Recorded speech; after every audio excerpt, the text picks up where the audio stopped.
Is this not the coolest shit? This is the Silver Surfer for those that don't know, a character that first appeared in the pages of the Fantastic Four.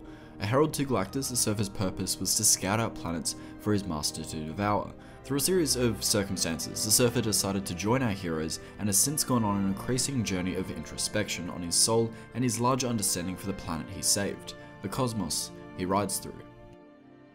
Now, the attraction, the appeal of such a character isn't something to just gloss over. Whilst we may be in the thick of it with most of our heroes, feel the weight of Peter Parker's social problems, or be in the midst of battle with Steve Rogers, it's a character like the Silver Surfer, originally Norrin Radd, that provides a unique perspective. What if we could pull back? What if we could be a wallflower to this universe, to be an observer, to comment on the state of the world and, essentially, our world too? What if Marvel were able to come close to someone like Dr. Manhattan, a character that was above it all? Well, they have, and they do, in that of a character like the Silver Surfer. It's well known that the Silver Surfer is Marvel's philosophical observer. Stan Lee often spoke about the Surfer being his mouthpiece for the world, stating that, above all, the Silver Surfer was his favourite Marvel character. And hey, I don't blame him, I love him too. I've tried to make this video 3 times in the last 5 years, but I've never been able to quite word it right. Best explain why the Surfer is just so appealing.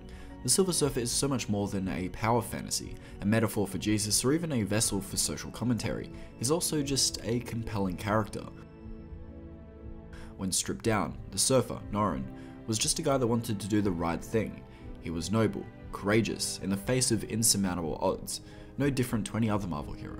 I'd argue that it's him simply being a compelling character, a good man, is what makes the godly ideas digestible, that grounds the high-scale heroics in a hero that is introspective as much as he is divine and otherworldly. Norrin is a hero that seeks to understand the world, the universe he is in, his place in it, and I think that's a pretty cool approach to a character. All this, however, would not be possible without this guy.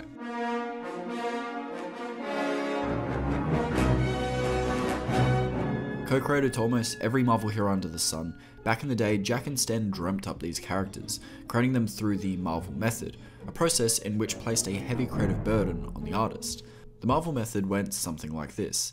Stan would give the artist a loose outline, the artist would go to work, and then Stan would come in and fill in the story. But Jack, one day, one of the most important things is to come up with villains. So I had done everybody as a villain, and one day I said, we ought to do somebody who's like a demigod. And I came up with this character, Galactus. Now this is great in theory, but it led to a few problems, specifically with creator credit. Now of course Kirby initially created the character, Stan has said this himself. He drew a fellow on a flying surfboard, flying from planet to planet. I said, who the hell is that? And he said, well, I figured anybody as big and powerful as Galactus ought to have a herald who flies ahead of him to find planets for him. I think that's not a bad idea. However, I feel Stan rounded out the hard edges, that the meat of the Silver Surfer was because of Jack. And I had to come up with characters that were no longer stereotypes. In other words, I couldn't depend on gangsters. I had to get something new. For some reason, I went to the Bible. I came up with Galactus. And of course, the Silver Surfer is the fallen angel. And they were figures that had never before been used in comics. They were above mythic figures. And of course, they were the first gods. Stan can say he created Galactus, but we know who really did. Now this isn't an isolated incident. Creator credit between the two is a big point of contention which led to the two's conflicting relationship, that Stan simply filled in the dialogue, in some cases overdoing it with dialogue to claim some form of creator credit to the title. But whatever we did together, and no matter who did what, and I guess that's something that'll be argued forever. You know, I really, when it comes right down to it, it doesn't matter, you know, who exactly did what, but you I'll say this. I don't think you ever read one of my stories. I think you were always busy drawing the next one. You never read the book when it was finished. Whatever was written in them was it was the action I was interested in. I know, and I really think, and look, Jack, nobody has more respect for you than I do, and you know that, but I don't think you ever felt that the dialogue was that important. And I think you felt, well, it doesn't matter. Anybody can put the dialogue in. It's what I'm drawing that matters. And maybe you're right. I don't agree with it, but maybe you're right. Regardless of who you believed owned the right to say they created him is irrelevant. Stan wanted to use the character as his mouthpiece for the world, and so he did. In the Silver Surfer series, Lee did just that. Something to note is John Buscema illustrated that book, partly because of Kirby's insane amount of output meant he already had enough titles on his plate, and partly because Stan was grooming Buscema to replace Kirby. And what artist can be better suited to this titanic task than my co-author and good buddy, none other than John Buscema? Thanks, Stan. With Stan writing the Surfer title, it meant it gave him more license to claim ownership over the character. The solo Silver Surfer title was Stan's, and it was a character he made sure he exclusively wrote for. I didn't want anybody to write the Surfer but me. And for a long time, I was the only guy who put the words in Norrin Radd's mouth. But I couldn't hold on to them forever and, had to let other people write them. I'm sure they did a wonderful job. I couldn't get myself to read the stories. I could not get myself to read Silver Surfer stories that other people wrote. Some would say, however, that it was Lee who gave the Surfer his backstory, fleshed out the character, and, like we've been saying, was his mouthpiece, created that observationist nature he's known for, commenting on the world and humanity's many atrocities. But others might disagree. Others might say that Stan's Surfer was empty, a political commentary that sits on the fence, that the university students Stan did lectures for were finding meaning where there was none. But I found you can't write anything that people aren't going to read things into that you didn't even think of, which is one of the nice things about being a writer. You can often be thought of as being much deeper than you really are. I think Stan ultimately forgot what drew him to the Surfer in the first place, that he stood out from the other relatable heroes by being divine and godly. I loved the way he drew this character. This character looked so heroic and so noble and so dramatic. It's understandable though that Stan wanted to ground the Surfer. Stan became famous for humanizing his heroes. It's what made characters like the Fantastic Four and Spider-Man such hits, making them fallible and giving them problems. However, he took the Surfer and humanized him, for better or worse, in so removing that ethereal presence. And they were figures that had never before been used in comics. They were above mythic figures. And of course, they were the first gods. That divine nature that Kirby perfectly captured. The way Kirby drew his heroes made them seem larger than life. Coincidentally, this might be why some of the best of the character was when Kirby was involved. Regardless, I think some of the best Silver Surfer comics came from when Stan wasn't writing the character, when he passed on the torch. I wouldn't care if Shakespeare had written them, I'd have been disappointed. Straczynski's Requiem, Stalin, Slott all pushed the character in new bold directions away from the simple commentary I believe Stan's run offered. I think it's important to know all this, to understand where this character came from, to understand the key to understanding Stan Lee and Jack Kirby is with the Silver Surfer. Whilst a lot of people point to Stan as the voice of the Silver Surfer, I believe that the Silver Surfer is Kirby's mouthpiece for the world, the fallen angel that wanted to do better, be better. We could do better. We want to do better. I think Kirby is the real heart of Galactus and the Silver Surfer here, the man behind these characters, that he created them despite what Stan wants to say. And I came up with this character, Galactus. For some reason, I went to the Bible. I came up with Galactus. Just listen to the sheer confidence here. He knew exactly what he was making. And of course, the Silver Surfer is the fallen angel. And they were figures that had never before been used in comics. They were above mythic figures. Kirby is a man that understands myth, gods, old and new. What is the shape of our society in the form of myth and legend? That it was time to use the comics medium to inspire a new generation. Well, the cosmic characters represent omnipotence. All our myths, all our legends reflect our addiction to create legends. A parable, if you will. And I created my own myths, my own gods. That Kirby was the brains and the heart behind the hero. I felt that it was time to create a new kind of legend. And of course, these legends stand today. Look, it's a hot take to declare that the Surfer is in fact not Stan's mouthpiece for the world, but is in fact Jack's. But I believe this man was the mind behind the hero. Whilst it may have become Stan's character, initially it was Jack's. from giving Galactus a herald to the clear nobility in design, illustrating such a clear vision for his portrayal. Kirby knew exactly what he wanted to say with the Surfer. Kirby knew how he wanted to present the Surfer to the audience, and I believe the iconic nature of the Silver Surfer was solidified the moment he appeared. It's Jesus on a surfboard, for Christ's sake. Well, a lot of people out there are going to get the Christ on the surfboard thing and roll their eyes and want to walk away. But me, I'm like, yeah, Christ on a surfboard, you know? Now, in no way am I trying to diminish Stan's input, although it may seem like that. Stan is still responsible for the iconography we associate with the character. His backstory, homeworld, lover, his philosophical outlook, that's all Stan. Even some of the most iconic looks for the character were Stan's books. The Surfer's popularity, cult-like status, was because Stan infused a level of social messaging that resonated with university readers at the time, commenting on war, violence, and the fallibility of man. This spoke with readers, specifically younger readers. He had some poignant things to say about the world that were eloquently delivered. Lines like this, and this, and this. Stan took the nobility he loved in Kirby's initial depiction of the Surfer and ran with it. He made the character his own by providing the hero a fleshed out backstory and a more regal look, thanks to Buscema.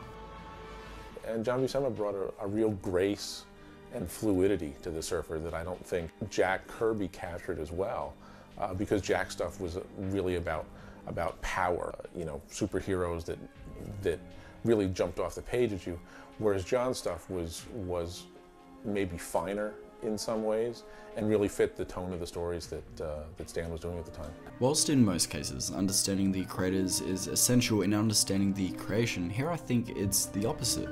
In understanding the Surfer's personality, worldview, his morals and values, in understanding the creation, I think it tells us more about the creators. But what is his worldview? What is his values? What is his personality? Who is Norrin Radd, and what does he have to say? Norrin Radd is an astronomer from Zenn-La. All this I'm sure you know. Galactus arrives, he nobly bargains with the god, being endowed with awesome cosmic power in exchange for his servitude, saving Zenn-La in the process. However, what people don't think about, don't take the time to ponder, is the contradictions, the almost jarring nature of his story. Norrin Radd exists on a peaceful utopian planet, however is the product of two parents who committed suicide. He's a character that longs to explore the stars, yet is surrounded by a hedonistic society stagnant in regards to any sense of exploration. His servitude to Galactus might be the most obvious contradiction, becoming his servant to save Zenn-La and Shalla-Bal, a planet he can never return to and a love he cannot have. Even the servitude is a contradiction in itself. Norrin agreed to serve out a noble act to sacrifice his life to save others, and yet look at the blood he's spilled, the many worlds Galactus has consumed because of the Surfer. The search for meaning within these contradictions is usually where we find the Surfer, overrun by his guilt as he's literally consumed by the blood of his victims, searching for answers in regards to morality on a cosmic scale. It's all very heady topics that allow for fantastic examination on the human condition. It's also what has lent the character to very dramatic, almost Shakespearean stories, Requiem and Parable being the best examples. Requiem chronicles the death of the Silver Surfer due to a cosmic illness deemed terminal. It's a swan song for the character, a meditation on loss, regret, and the grieving process, whilst finding time to slip in some passages affirming life and its beauty as well. Its art by Ribic turns what could have been a very dour book into something transcendent and magnificent. It makes you realize that Norrin is both the most alien and most human superhero there is. As for Parable, that's more of a tale of humanity's subconscious need for a Masonic figure to guide them. It uses the Surfer and Galactus as vehicles to discuss power and morality, whilst being supported by French artist Moebius, which gives the tale a level of polish. In both accounts here, we see that the Surfer is used to tell us something about the world or ourselves, a way to approach topics generally not discussed in superhero comics.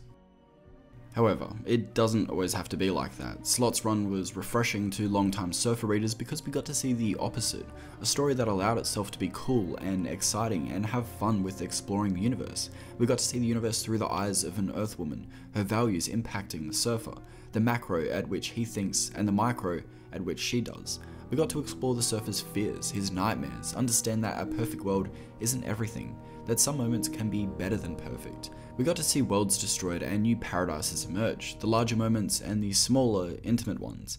Kind of like Wade's Daredevil, it allowed the Surfer to see a brighter side to life. And that isn't the case for many other incarnations of the Surfer. One of my favourite runs on the Surfer was Jim Starlin's foray into the cosmic. Considered to many as the space guy of Marvel, helming stories like Infinity War, Gauntlet, and many others, Starlin decided to lean into what he found most appealing about the Surfer, the idea Jack initially presented, one of being a fallen angel, taking that concept and letting him fall even more. After we had moved on from that storyline, I started thinking that the soul of the Silver Surfer had to be very convoluted and confused, because he was the epitome of good, but he had done such dreadful evil. Starlin's Surfer allowed the reader to question the status quo. We're told Norrin is a noble man, but can we continue to call him noble when he's shed so much blood? Starlin's run redefined the character, giving him a texture beyond the effervescent Shakespearean commentary. The following runs tried to keep up this momentum. A stint by Ron Marz saw the Surfer face new challenges, new foes in new environments, giving the reader the epic scale one would expect with a Shakespearean story. Now Marz has picked up the Surfer once more, writing the new Rebirth title. Whatever writer it may be, whether it's Stan, Slott, Starlin, or anyone else, a universal truth is that the Surfer is powerful. He can manipulate matter, create stars, destroy them, get hit with them. You get the point. The Surfer is known for his speed and strength, but famously, his blast power. He's a universal threat. Now, I don't want this video to divulge into a list of feats. Other videos have done that in much more detail. What I'm trying to illustrate is the weight the Surfer deals with. When a character can do any of these things, one would ask, what sort of man must you be to remain good, moral? How trivial is the idea of good at that point? How quickly would the lives of trillions become meaningless if you can create life or destroy it with your bare hands? I think some of the best Surfer titles try to answer these questions. Oscar Wilde, an Irish poet, once said, "Every saint has a past and every sinner has a future." And I believe that this is the whole point of what the Silver Surfer is about. Ultimately, the story of the Silver Surfer is one of redemption, a noble man forced into great evil and forever atoning for his sins. The world may cast him out for it, but it doesn't stop him from trying. As he states in Parable, it is not given to us to know whether we shall succeed or not. In failure there is no disgrace. There can be but one ultimate shame, the cowardice of not having tried. Norrin tried. He tried to save his world from destruction. He's tried to atone for the worlds he's led to destruction, and he's tried time and time again against every foe he's ever faced and come out on top. Norrin Radd, the Silver Surfer, has remained true to Kirby's intentions, a fallen angel, one that exemplifies a transcendent feeling that we must be better, we want to be better, and we can be better. What do your characters represent? Well, the characters represent a sort of a transcendent feeling that we all have inside us. That we could do better. I must make my stand. We want to do better. We haven't time to do better. First time since I became the Silver Surfer, do I fully understand why the universe needs me. I will not allow it to die.